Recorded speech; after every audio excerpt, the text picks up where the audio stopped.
Welcome to Wrestling Talk in the Shop, where we cover all things professional wrestling, from new wrestling to classic wrestling and everything in between. We go to wrestling, we do some wrestling, and everything in the ring. Hey guys, it's Jonathan from Wrestling Talk in the Shop, and welcome back to the channel. Today we're going to look through a 1979 WWF program. It's signed by Dusty Rhodes. I guess it's signed by Dusty Rhodes. I mean, I bought it. I didn't have Dusty sign it. I purchased it, and the guy that I purchased it from didn't have a COA, so we'll see. I don't know. I mean, I thought about having it sent off, but I probably won't. I guess you could send it off to like JSA and have it certified. But it's from the Nassau Veterans Memorial Coliseum. You can see that. I believe they were just there this past week for Saturday night's main event. And I love this thing. That's just an awesome shot of Dusty Rhodes. I mean, once I've heard several stories that Vince McMahon Jr. was actually going to pick Dusty Rhodes to do, be the Hulk Hogan, take the WWF National. I'm not sure that Dusty Rhodes, he was very charismatic, but Hulk Hogan had a look that, not many had, back in them days. And I don't know that Dusty would have done that, but, they still sell programs to this day. I mean, this one's just awesome. I mean, when we get to the card here in a minute, the card was just awesome, but we'll look through it, take a look at it. Over here, you've got a very young Vince McMahon with Captain Lou Albano over there. And then what's that say right there, Lindsay? Who is that? Captain Lou with Luscious John and Handsome Jimmy when they held the tag team titles. Yeah, and or belts is what it calls it. Yeah, the Captain Lou and his trusty whistle there. No one can read that. The captain is at it again. No one can claim that the captain doesn't do things in style. Just when it seemed that things were getting quiet in the WWF, the captain imported 3 top men to help him in his unending quest for every championship there is in the WWF. And the last few weeks, we've seen the one-man Riot Squad, Bulldog Brower, make his debut, as well as the former WWF Tag Team Champion, the Valiant Brothers. Both the Valiants and Brower are in a collision course with Backlund, Garia, and Zabisco in the next few weeks. After all the smoke is cleared, Captain Lou Albano is positive he will be in control of the WWF heavyweight title as well as the tag team belts. Will the captain capture the crown jewels of WWF? In the next several weeks, we should find out the answer to this imminent question. Then over here you got Chief Peter Maivia. I mean, that's the original tribal chief himself. That's The Rock's grandfather. It says that he is going to defeat anyone who gets in his way. And that includes San Martino, Rhodes, Backlund, anyone else. And then you got Flying Fred Curry, has proved to be a real hit with the fans of the WWF. He has been doing very well and winning most of his matches. Then you got the Iron Sheik over here. Of course, what's it say? The Hossein Arab of Iran has issued a challenge to Bob Backlund. He is a former member of Iran's Olympic wrestling team. And we all know that the Iron Sheik would win that title from Bob Backlund and go on to lose it in 1984, I believe. I believe Dollar wasn't. Was it 84 or 81? When did he lose it to? Google that. I mean, I believe it was January 24th, sometime around there. He lost it to Hulk Hogan. But while she's Googling that, you can see over here you got Ted DiBiase, the North American heavyweight champion, has agreed to defend his title throughout the Northeast during the next several months. And you've got so I was right, it was January 24th or somewhere right around there. It didn't say the exact date. Yeah, that Hulk Hogan won the heavyweight WWF title. I'm sure you could Google it. It probably wouldn't. Yeah. But that's a young Ted DiBiase. That's long before he became a millionaire right there. A multi-millionaire. That's what before he was a $1 million man.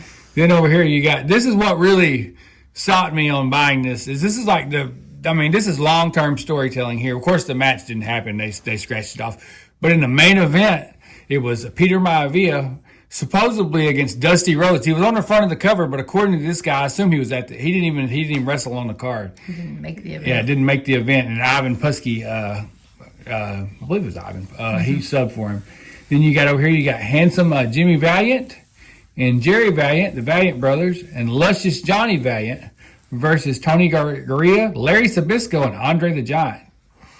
I'm probably saying Tony's last name wrong, but and then over here you got, what's this say? I can't even read. The North American Heavyweight Championship was supposed to be Baron Mikkel, I don't even know, Cicciolina and versus Ted DiBiase, and they swapped it out for Johnny Rivera versus Mark Pole, and Johnny went over. Yeah. And Mr. X versus Dibiase. So Dibiase was still there. He just didn't. Then you got Jose Lestrada. Is that Estrada? Yeah. Versus Dominic Ducci. And Dominic Ducci won that. Danucci, excuse me. When Johnny Rhodes, he's an old school wrestler. I watched a lot of his matches. He was an old jobber for the Northeast. He went over on this match. Yeah. Against Steve King. Yeah. And then you got Mike Hall and Mark Tinder. And this is read that about that's WWF regulations. Require 11 p.m. curfew. No wrestling is allowed after 11 p.m. This program is subject to change. The very nature of professional wrestling makes it impossible for us to guarantee an appearance of any wrestler should he be injured. Whenever possible, substitutes will be arranged for a wrestler who is unable to appear.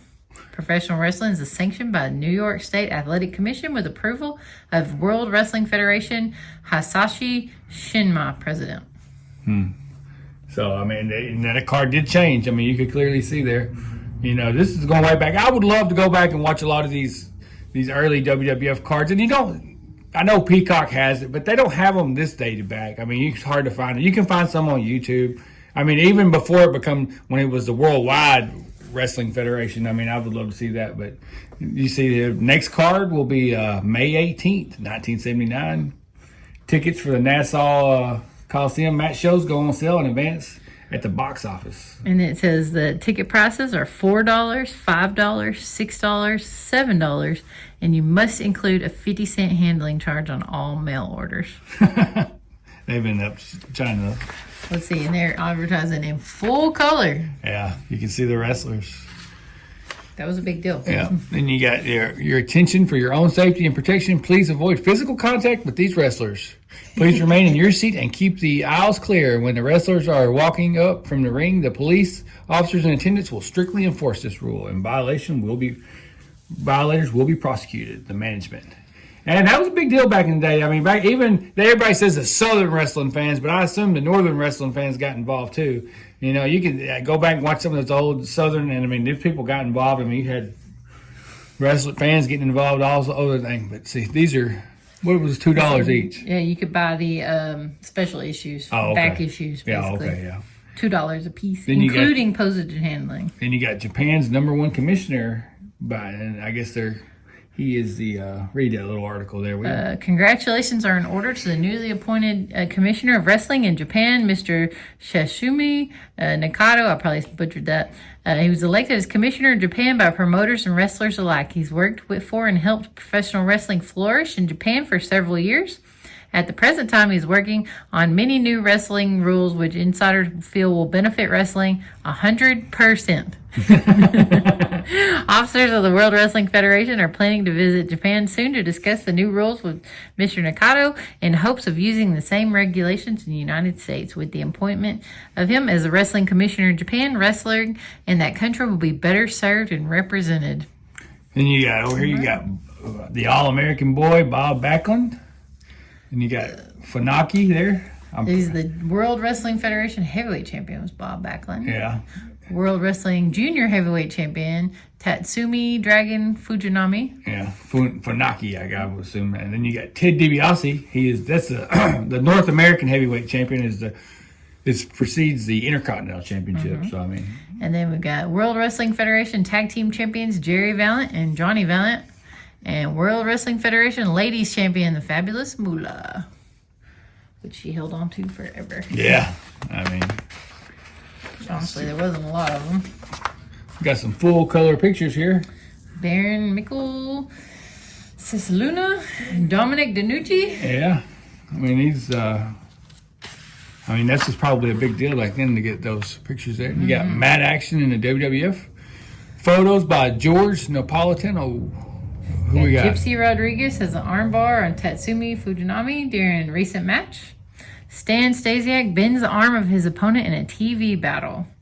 Frankie Williams has Roddy Piper at a disadvantage in their MSG battle. He's young there, too. Yeah. And Baron Michael Cisluna digs deep into the neck muscles of Chief J Strongbow during one of their battles. And then we've got Bauer screams as he tells the world Bauer Power is back.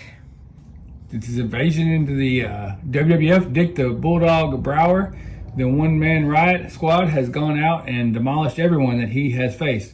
No one has escaped the Bulldogs' onslaught, and the captain couldn't just be happier. The man is just what the doctor ordered. A happy Albano gloated as he's going to demolish Bob Backlund once and for all. And that hooty-dooty hayseed is nothing but a disgrace to the great sport of now. With the Bulldog in action, Power is going to retain the WWF.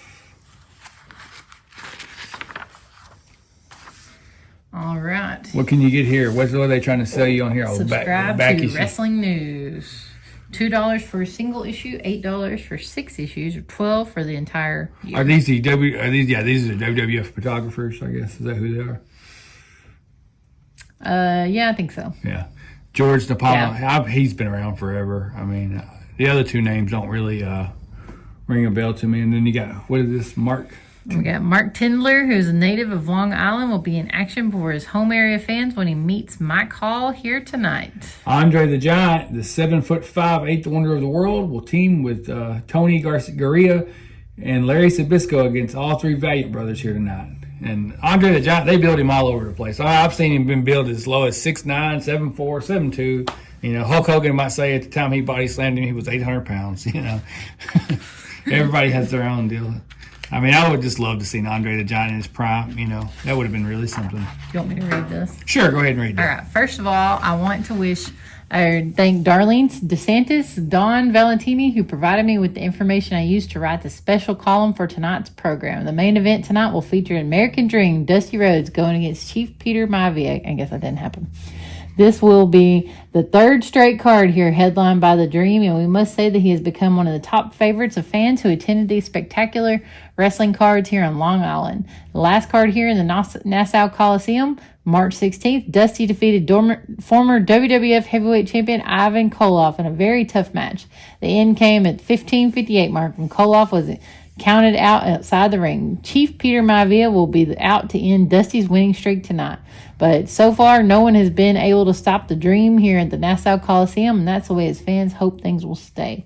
In a very spectacular 6-man tag team match, we have a bout that could be a main event anywhere. All three of the Valiant brothers, Jerry, Johnny, and Jimmy, will be on one side. Jerry and Jimmy recently captured the World Wrestling Federation Tag Team Champion from Larry Zbyszko and Tony Garea. And then on the last card here at Nassau Coliseum, Jerry and Johnny fought Larry and Tony for up to a 15:48 draw when both teams were disqualified at that point. As we said, Jimmy will join Jerry and Johnny Valiant on one side in tonight's 6-man tag team match. Larry and Tony will again be on the other side. As their partner, they will have a wrestler who has been called the 8th wonder of the world, 7'5", Andre the Giant.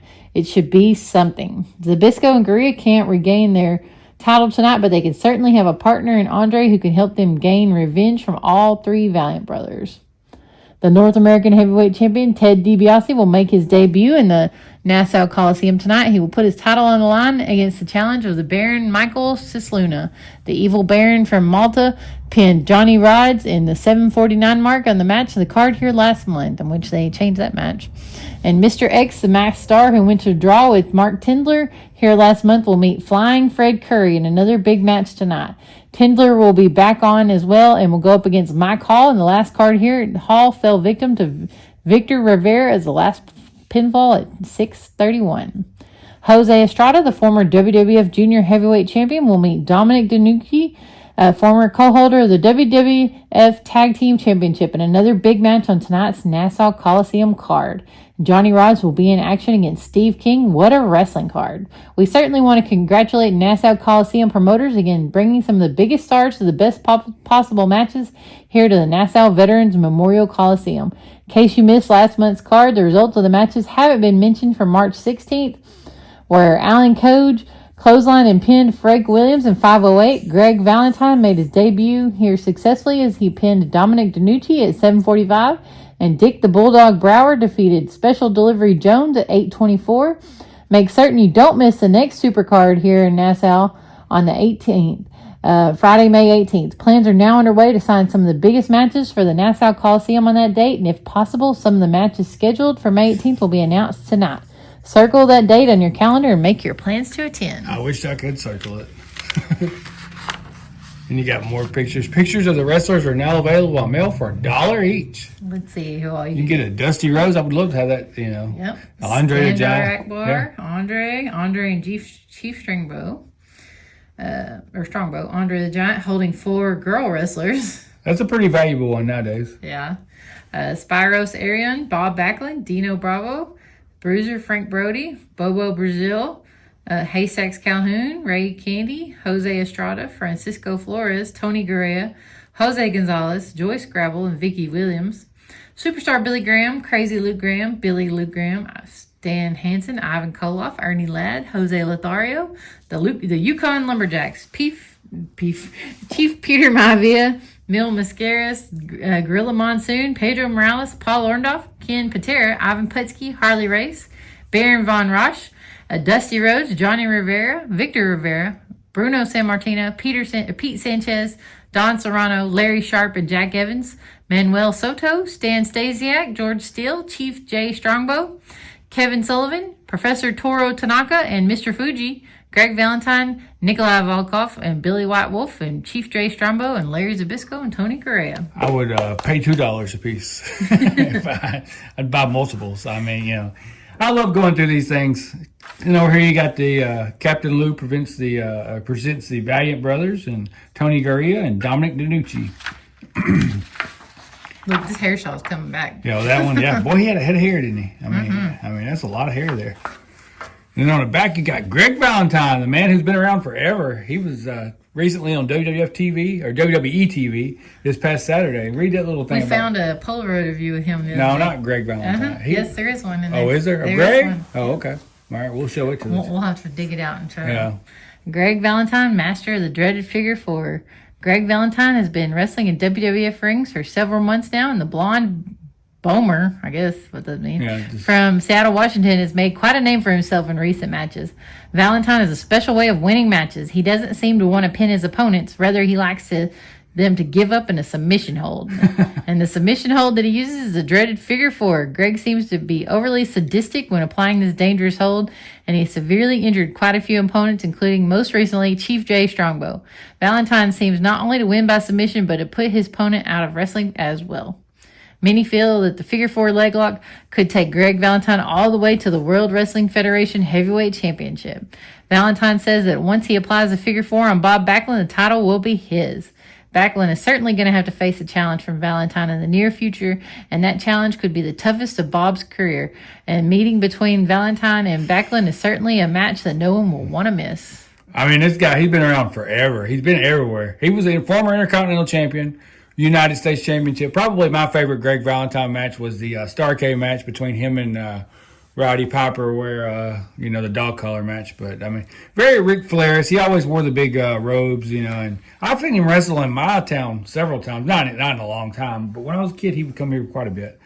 But anyways, we'll turn it over. I love going through wrestling history and going through these things. And we'll go through more old promos as we can, if I come across them, and they're pretty expensive nowadays. Yeah, afford them, more or less, But I hope you enjoyed this as much as I did. I mean, I just wanted to go through it with you guys and look at it. And it's a funny story on this. I actually got to purchase this off eBay, and I sold something on eBay. I told my son, I said, carry that to the post office for me when you get out of school.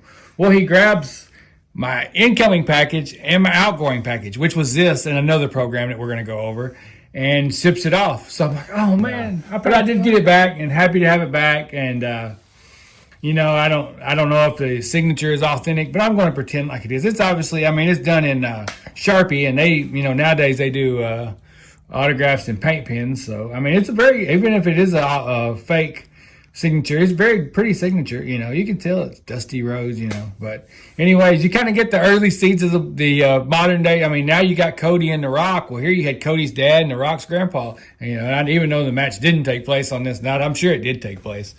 But anyways, there you have it, guys. Thanks for watching. Like and subscribe. Hit that notification bell.